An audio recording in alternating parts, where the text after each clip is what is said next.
একটা প্লেয়ার যদি সে ফিট না বাট সে খেলতেছে তাহলে সে প্রতিটা টাইম চিট করতেছে। সাকিব তামিম রেষারেষি কবে থামবে? চেন্নাই টেস্টের তৃতীয় দিনে চোট নিয়ে খেলেছেন সাকিব। মুরালি কার্তিকের এমন মন্তব্যের রেশ ধরে সাকিবকে ধারাভাষ্য কক্ষ থেকে কাঠগড়ায় দাঁড় করিয়েছেন তামিম ইকবাল।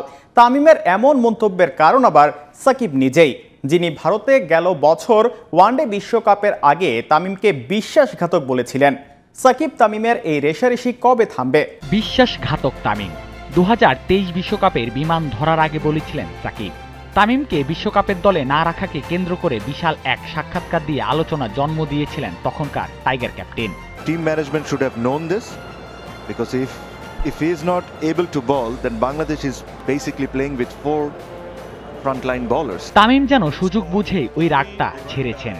মুরালি কার্তিকের প্রসঙ্গ টেনে সাকিব যে চোট লুকিয়ে খেলছেন সেটারই যেন ইঙ্গিত দিলেন। টিট ফর ট্যাট বা ইট মারলে পাটকিল, এই প্রবাদটাই যেন তারা ফিরিয়ে এনেছেন ক্রিকেট মাঠে। দুজনের এই ব্যক্তিগত রেষারেষির বলি কি বাংলাদেশ ক্রিকেট হচ্ছে না? চেন্নাই টেস্টে স্ট্রাইপ কামড় দিয়ে ব্যাটিং করতে দেখা গেছে সাকিবকে। মাথা সোজা রেখে ব্যাট করার কৌশল এটি। তবে চোখের সমস্যা একটা বড় কারণ, সাথে তার আঙ্গুলের চোট আর তামিমের ধারাভাষ্য কক্ষে বসে করা মন্তব্য সাকিবকে আবারও বসিয়ে দিয়েছে ভিলেনের কাতারে। সাথে চেন্নাই টেস্টে 2 ইনিংস মিলিয়ে মাত্র 21 ওভার বল করা, ওভার প্রতি 6-এর উপর রান দেয়া। সাকিব বিদ্বেষীরা তাকে পারলে এখনই ছেটে ফেলতে চান দল থেকে। মুরালি কার্তিকের এক কথা ধরে কমেন্ট্রি বক্সে তামিমের এমন কথা কতটুকু যৌক্তিক? সাকিব যদি অস্ত্রোপচার করেই থাকেন তাহলে কাউন্টি খেললেন কিভাবেই বা নিলেন 9টি উইকেট?